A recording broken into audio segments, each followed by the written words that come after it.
Assalamualaikum warahmatullahi wabarakatuh dan selamat sejahtera kepada pelajar yang mengambil subjek perniagaan. InsyaAllah hari ini Cikgu Azman akan menerangkan iaitu bahagian 4 dalam tajuk bab 4 iaitu penyata kewangan perniagaan.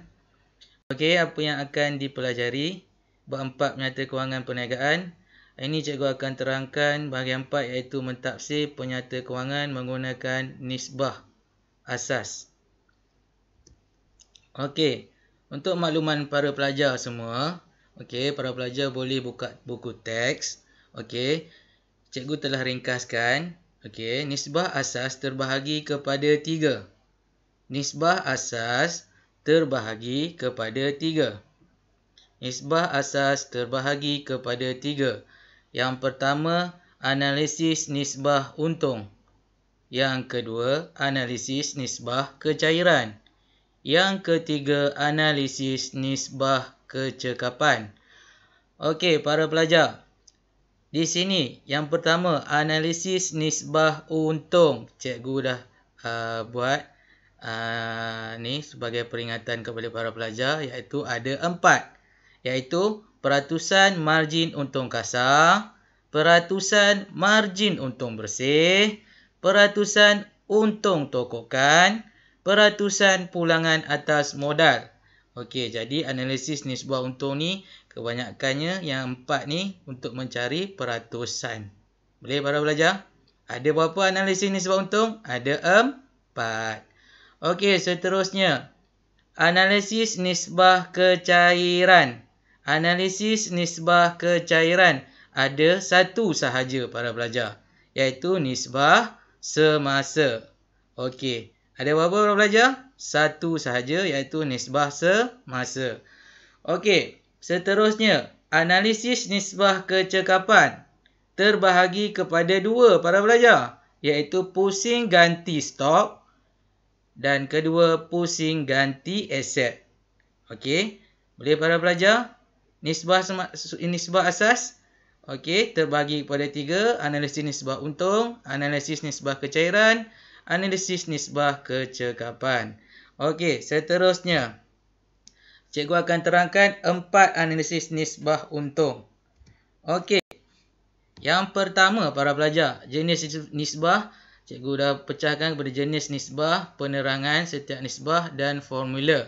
Okey, yang pertama, peratusan margin untung kasar. Peratusan margin untung kasar. Okey, para pelajar, penerangan. Margin untung kasar mengukur keuntungan setiap ringgit jualan bersih. Semakin tinggi margin untung kasar, semakin baik kedudukan syarikat. Boleh para pelajar? Kalau ada pensel atau pen, ketika ini para pelajar boleh catatkan inilah sebagai orang kata isi penting lah. Semakin tinggi margin untung kasar, semakin baik kedudukan syarikat. Okey, itu penerangan bagi peratusan margin untung kasar. Formulanya, untung kasar bahagi jualan bersih kali 100%. Cikgu ulang suara. Untung kasar bahagi jualan bersih kali 100%. Okey, seterusnya, peratusan margin untung bersih. Margin untung bersih mengukur keuntungan setiap ringgit jualan bersih. Semakin tinggi margin keuntungan bersih, menunjukkan kecekapan pengurusan operasi. Cikgu ulang suara. Semakin tinggi margin keuntungan bersih, makin tinggi margin keuntungan bersih, menunjukkan kecekapan pengurusan operasi. Lebih cekap lah. Okey, kecekapan operasi. Okey, formulanya untung bersih bahagi jualan bersih kali 100%. Boleh para pelajar? Untung bersih bahagi jualan bersih kali 100%. Okey, manakala peratusan untung tokokan, peratusan menunjukkan keberkesanan perniagaan mengawal harga jualan dan kos untuk memaksimumkan keuntungan. Okey, ni bagi apa? Untuk mengawal harga jualan dan kos untuk memaksimumkan keuntungan. Okey, formulanya. Untung kasar bahagi kos jualan kali 100%. Untung kasar bahagi kos jualan kali 100%. Okey, yang seterusnya, yang keempat para pelajar. Peratusan pulangan atas modal. Peratusan pulangan atas modal. Mengukur pulangan atas setiap ringgit modal yang dilaburkan. Nilai peratusan yang tinggi menunjukkan pelaburan yang baik. Okey, para pelajar, cikgu ulang balik. Okey, tentang penerangan peratusan pulangan atas modal. Nilai peratusan yang tinggi menunjukkan pelaburan yang baik. Okey, jadi kalau para pelajar dapat jawapan nilai peratusan yang paling tinggi, maksudnya apa? Pelaburan yang baik. Okey, formulanya adalah untung bersih bahagi modal awal kali 100%. Okey, seterusnya. Contoh pengiraan peratusan margin untung kasar. Contoh. Cikgu ambil contoh dalam buku teks ya para pelajar. Syarikat A memperoleh untung kasar sebanyak 473,247. Manakala jualan bersih adalah 567,320. Kirakan peratus margin untung kasar bagi syarikat A.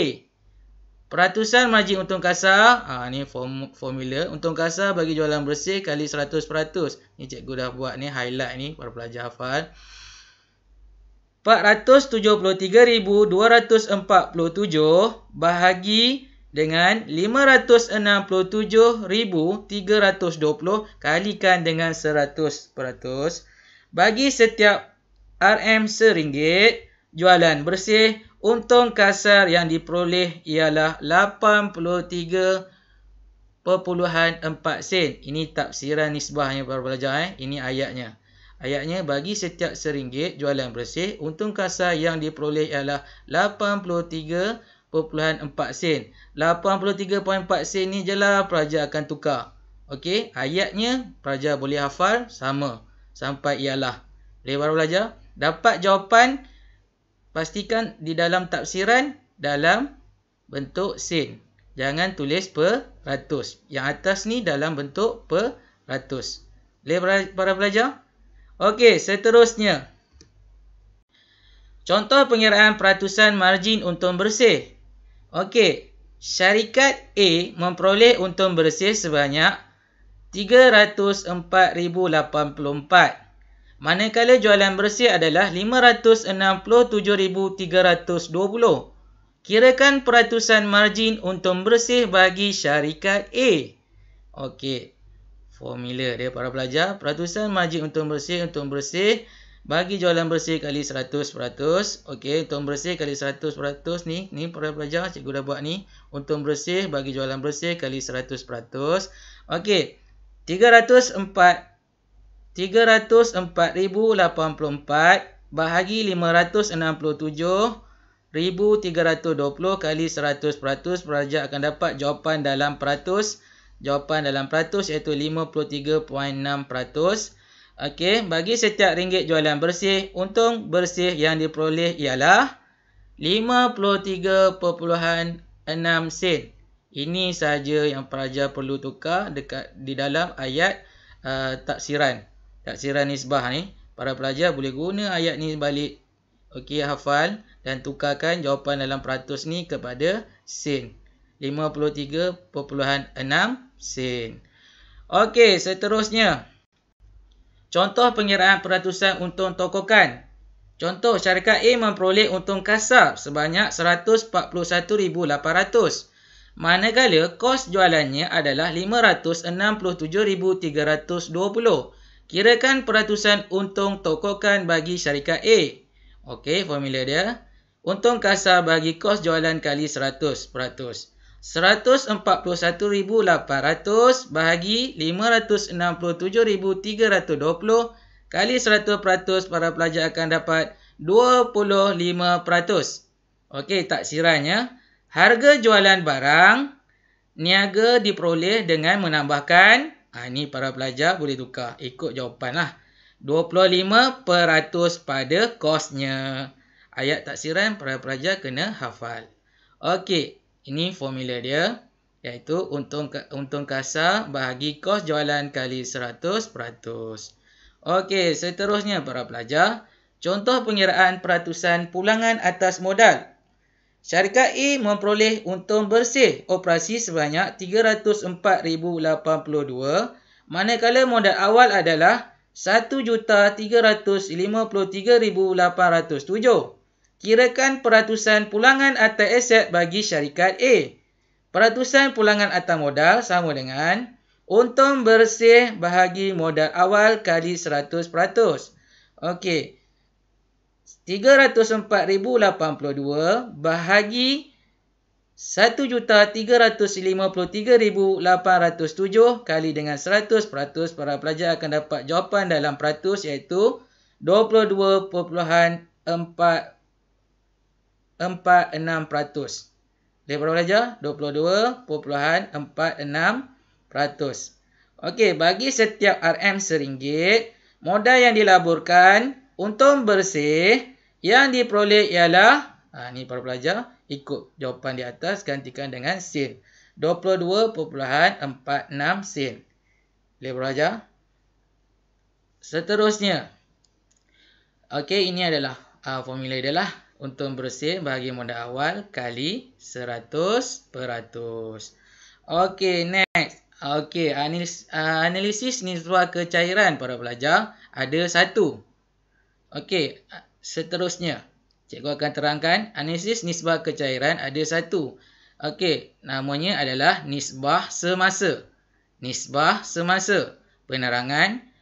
Nisbah semasa mengukur kemampuan syarikat untuk membayar pinjaman jangka pendek dengan menggunakan aset semasa. Okey, formula aset semasa bahagi liability semasa. Aset semasa bahagi liability semasa. Okey, seterusnya. Contoh pengiraan nisbah semasa. Okey, contoh. Syarikat A mempunyai aset sebanyak 697,237. Manakala liability semasanya ialah 57,400. Oleh itu, nisbah semasa bagi syarikat A ialah nisbah semasa sama dengan formula dia aset semasa bahagi liability semasa. Cikgu dah keluar dah, cikgu dah highlight dah dia punya formula aset semasa bahagi liability semasa. Okey. 697,237 bahagi 57,400. Okey, para pelajar akan dapat jawapannya 12.1. Cuba para pelajar tekan kalkulator. Para pelajar akan dapat 12.1. Okey. Di dalam nisbah semasa, para pelajar kena perlu tambahkan di bahagian belakang ni, iaitu titik bertindih 2 dan 1. Boleh faham para pelajar? Ni sebab nisbah para pelajar. 12.1, titik bertindih 2 ni 1. Boleh para pelajar? Ni sebab berkaitan dengan nisbah. Para pelajar yang ni bahagian nisbah semasa, para pelajar kena beringat tentang ini. Titik bertindih dan ni 1. Kena tulis. Setelah tulis 12.1 jawapan. Okey, tafsirannya. Setiap RM RM1 liability semasa, perniagaan mempunyai aset semasa sebanyak RM12.1 untuk menjelaskannya. Boleh para pelajar tukarkan amount ini. Boleh pelajar bergantung kepada jawapan yang para pelajar dapat. Okey, ini adalah formulanya. Okey, seterusnya. Analisis nisbah kecakapan ada berapa para pelajar? Ada 2. Okey, mula-mula cikgu akan terangkan jenis nisbah yang pertama iaitu pusing ganti stok. Pusing ganti stok. Okey, penerangan. Kadar pusing ganti stok menunjukkan hubungan antara kos jualan dengan stok purata. Nisbah ini berfungsi menggambarkan kekerapan pusingan stok dalam setahun. Selain itu, kadar pusing ganti stok dapat juga mengukur keupayaan firma menjual barangannya dalam tempoh tertentu. Okey, Kita nak cari kadar pusing ganti stok. Sebab apa? Sebab kita nak dapat juga mengukur keupayaan firma menjual barangannya dalam tempoh tertentu. Nak tahu berapa banyak firma boleh jual barangan. Okey, formulanya. Kos jualan barangan bahagi stok purata. Kos jualan barangan bahagikan dengan stok purata. Okey, seterusnya. Contoh pengiraan pusing ganti stok. Contoh. Syarikat A mempunyai kos jualan barangan sebanyak 693,070. Manakala stoknya adalah 278,334. Kirakan nisbah pusing ganti stok bagi syarikat A. Okey, pusing ganti stok sama dengan formula dia. Kos jualan barangan bahagi stok purata. Ni cikgu dah keluarkan ni, highlight para pelajar hafal ya. Kos jualan barangan bagi stok purata 693,070. 693,070 bahagikan dengan 278,334. Okey, para pelajar akan dapat jawapan 2.49 kali. Boleh? 2.49 kali. Oleh para pelajar, pusing ganti stok belakang dia kali. Boleh? Bukan sen, bukan peratus. Boleh para pelajar, jangan tersilap para pelajar tulis peratus atau dan sebagainya, itu dikirakan salah. Sekiranya para pelajar tulis jawapan walaupun betul, yang belakang ni unit salah, para pelajar akan tetap salah. Jadi berhati-hati ya sekira menjawab analisis nisbah pusing ganti stok. Okey, seterusnya. Pusing ganti aset. Pusing ganti aset penerangan. Pusing ganti aset menunjukkan kecekapan perniagaan dalam menggunakan aset untuk menjana jualan. Nisbah yang semakin tinggi adalah lebih baik. Cikgu ulang suara para pelajar. Nisbah yang semakin tinggi adalah lebih baik kerana menunjukkan kecekapan pengurusan aset. Jadi para pelajar, yang mana nisbah yang paling tinggi, dia dapat menunjukkan kecekapan pengurusan aset. Pengurusan aset dia terbaiklah para pelajar. Formulanya, jualan bersih bahagi jumlah aset. Jualan bersih bahagi jumlah aset. Okey, seterusnya. Cara pengiraan pusing ganti aset. Pusing ganti aset. Syarikat A mempunyai jualan bersih sebanyak 567,320. Manakala jumlah asetnya adalah 713,970. Kirakan nisbah pusing ganti aset bagi syarikat A. Okey, formulanya pusing ganti aset sama dengan jualan bersih bahagi jumlah aset. Cikgu dah keluar ni, para pelajar nampak besar ya. Jualan bersih bagi jumlah aset 567,320 bahagikan dengan 713,970. Para pelajar akan dapat jawapan dalam kali juga ya. 0.79 kali. 0.79 kali. Okey, taksirannya. Kadar pusing ganti aset menunjukkan perniagaan telah menunjukkan kecekapan dalam menguruskan aset sebanyak 0.79 kali dalam suatu tempoh perakaunan. Okey, ni ayat taksiran lah. Pelajar tukar jawapan di atas, masuk di bahagian bawah. Okey. Formula dia seperti biasa para pelajar. Jualan bersih bahagikan dengan jumlah aset. Okey, seterusnya. Okey, itu saja daripada Cikgu Azman. Okey, sekian. Terima kasih.